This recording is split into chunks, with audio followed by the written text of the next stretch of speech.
মহিলাদের নামাজের নিয়ত বাঁধার সঠিক নিয়ম অনেক মা বোনেরাই জানতে চেয়েছেন, যার কারণে আমি অধম আবারও আপনাদের সামনে প্র্যাকটিক্যালি দেখানোর জন্য চলে এসেছি। তো চলুন দেখে নেই কিভাবে মহিলারা সঠিক নিয়মে নামাজের নিয়ত বাঁধবে, অর্থাৎ তাকবীরে তাহরিমা সহ নিয়ত বাঁধা সহকারে সম্পূর্ণ।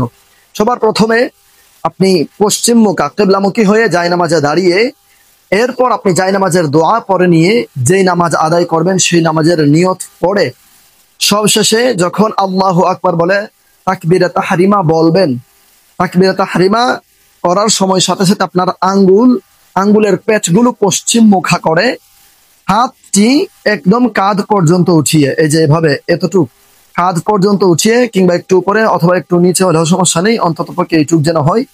আল্লাহু আকবার বলে এইভাবে, এই যে দেখুন এভাবে না এবং এভাবেও না, কেবলামুখী করে একদম হাতগুলো একদম সোজা থাকবে, হালকা কেবলার দিকে ঝোঁকা থাকবে।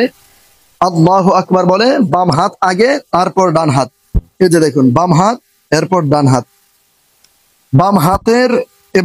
বাম হাতটি এভাবে রাখার পর এই যে জোড়াগুলো আছে আঙ্গুলের গোড়ার জোড়াগুলো, এই জোড়াগুলো থাকবে ডান হাতের এই যে তালু বরাবর, এখানে এভাবে ধরবেন।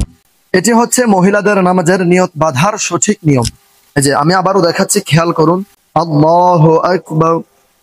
এটি হচ্ছে মহিলাদের নামাজের সঠিক নিয়ম, এভাবে নামাজের নিয়ত বাঁধবেন কিংবা এভাবে ধরে তারপর আপনার দৃষ্টি অবশ্যই সিজদার স্থানে থাকবে। তারপর আপনি সানা পড়লেন, সানা পরে আউযু বিল্লাহি মিনাশ শাইতানির রাজিম বিসমিল্লাহির রহমানির রহিম করে সূরা ফাতিহা শুরু করতে পারেন ইনশাআল্লাহ। আশা করছি আমার সকল মা বোনেরা বুঝতে পেরেছেন।